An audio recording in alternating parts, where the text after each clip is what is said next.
Welcome back to another segment of Behind the Scenes of the Waltons. Today I'm going to be talking a bit about the episode from Season 6, The Milestone.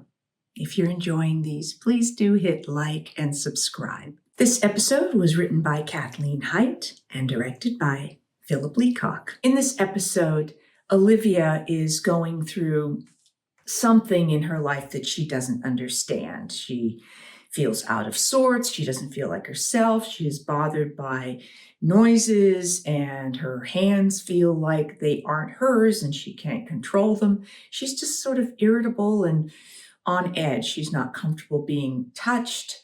And it's just new to her. And so she is really struggling with that. And the family is not quite sure what's going on, nor is John, but everybody wants to be able to help, but they're not quite sure how. Early in the episode, we are walking to church. Interesting that sometimes we seem to walk to church, sometimes we drove. Hard to tell exactly how far this was meant to be, but clearly close enough to walk. Elizabeth brings up something about a party that is supposed to be being planned, and Olivia says she doesn't know anything about it. And then she leaves, and we're all, of course, we know this was talked about, and so it's just confusing to us as well. What I did note was that we're walking along a different path here. I know what those backlot jungle roads looked like, and that is not this. So I immediately went, oh, we must have done a location day. And as the episode proceeded, I recognized that we had gone to Franklin Canyon, a local location that we used, and that some of you have commented on. There's a reservoir there, and it was the same reservoir that was used in the opening credit sequence for the Andy Griffith Show when they are going fishing. So some of these locations may look familiar to you as well. The consensus seems to be that Olivia's just overly tired, so she skips making dinner, and dinner has been made by the girls. And it looks like we are having fried chicken. So that was not an unusual meal for our prop department to put together, because they could just go out and purchase that at a local chicken place. Later on, I offered to massage Olivia's hands, thinking that that might help them if they're sore. And she once again mentions the party.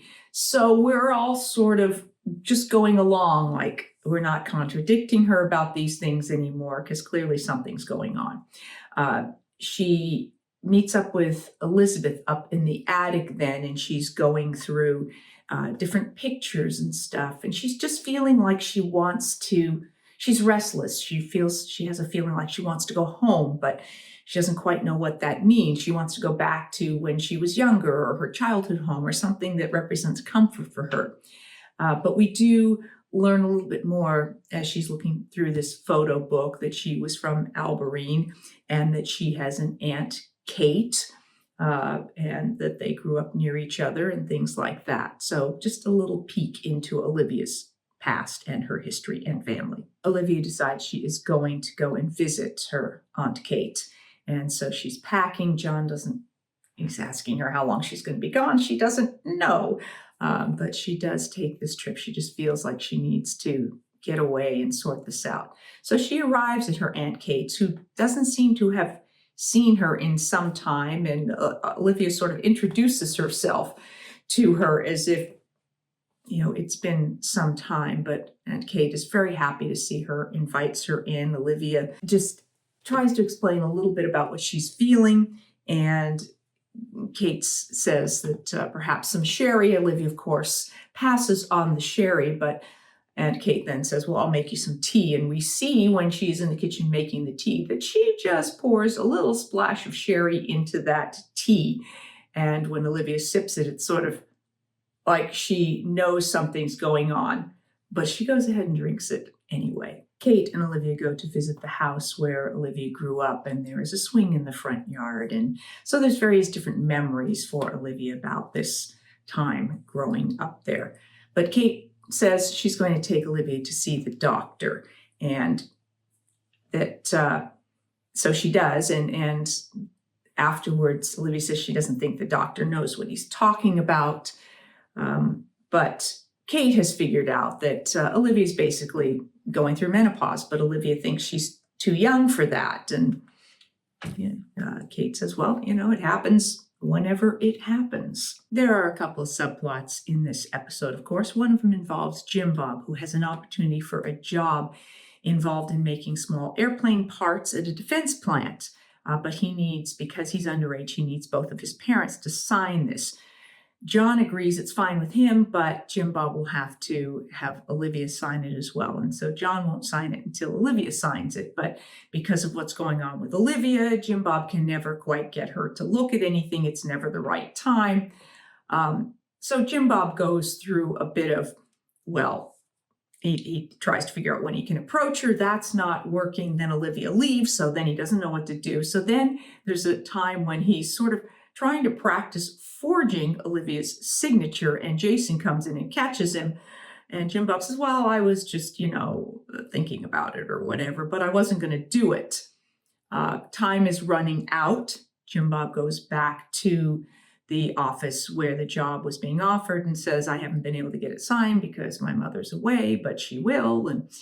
And Jim Bob's actually considering forging the signature when Rev Buchanan shows up, and Jim Bob gives him a ride. And of course, at this point, Jim Bob feels like it's sort of an omen and everything's against him, and he got caught, but he doesn't actually forge the papers. But things are not aligning for Jim Bob on this quest. The other subplot is that John is working on that house up on the mountain that he has always said he's going to build for Olivia. So he packs up a lot of lumber. He's up on the top of the mountain. He's building the whole structure for this house. And so he's not around either, which is part of why Jim Bob's having this problem getting these papers signed. But as John is up there, overnight, one night, the big storm comes in. We see that John's kind of camping out. He's got a little tent up there. He's got all his materials there. So as this storm is rolling in one night, we see John kind of, pack up the stuff, take things into the tent with him. But by the morning, the tent has sort of collapsed, and as has all of the framework that John has done for the house. So it has not gone well for John in trying to once more create this house that he has always said he and Olivia are going to live in. I've talked a bit about various storms that we've seen over the seasons, and typically when you see the sky and all this dramatic sky, that will be some sort of stock footage that has been used. When we see all the winds and the rain and stuff, those would have been created. They would have had the big giant rainbirds just shooting water wherever it needed to be. And at one point you see that some of them are on the porch and a chair blows across. Well, that would have been created in some way. Either somebody had a string on it and pulled it, yanked it, or it was kind of tossed by somebody slightly out of camera frame. So those types of things, the big wind machine to blow the hair around, stuff like that, to show that this storm is amping up. In the midst of this driving rain and stuff, we see Jason driving. Now, this may very well have been a process shot. I'm not entirely sure, but we see the rain and Jason, hitting the windshield wipers.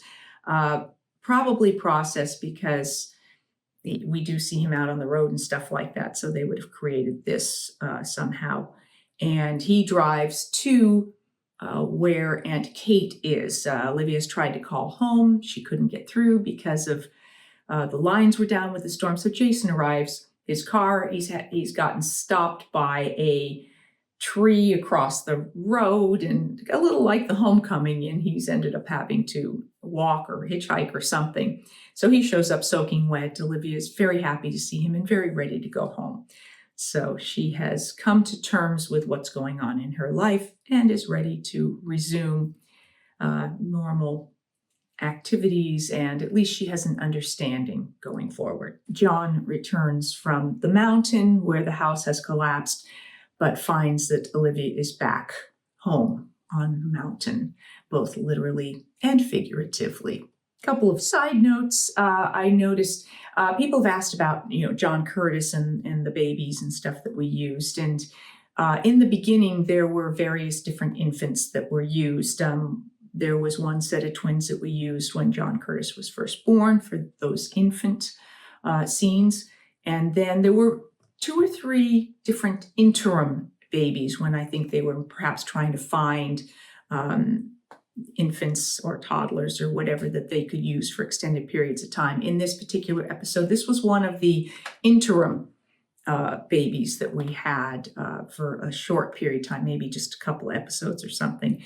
And then by the time John Curtis was sort of able to be, I think about maybe 9 months old, I don't know that he was walking yet, was when Michael and Marshall Reed began to share the work of playing John Curtis. And of course, Michael and Marshall were with us through the end of the series. Later in the episode, you see Mary Ellen hemming Elizabeth's party dress. For this party, there doesn't seem to be a particular reason for it other than Mama said Elizabeth could have a party and invite some friends. So it isn't as if we're saying it's Elizabeth's birthday or anything. It's just a party and she's getting a new dress and I am hemming it. Now, I do have experience. I'm not like a really gifted tailor or anything by any means, but I'm competent and have had to create costumes and repair costumes and that sort of thing. Used to make some of my own clothes when I was a teenager for fun. And as I was hemming this dress, it reminded me of a very dear friend of mine whose wedding I sang at her wedding. And some of the girls got together at one point when she had her wedding dress, and it needed to be hemmed and kind of a bustle created so that she could dance. And I did that for her. So it's a special memory I share with my friend. A few guest actors in this episode. Of course, Peter Fox was back as Reverend Hank Buchanan. Louise Latham played Aunt Kate, and Jim Hennigan played Mr. Clinton, the man who Jim Bob tried to get the job from. Thank you for joining me for this review of the episode The Milestone from season 6. I will be back with more behind the scenes of the Waltons, more Ask Judy, and more special guests. Thanks for watching.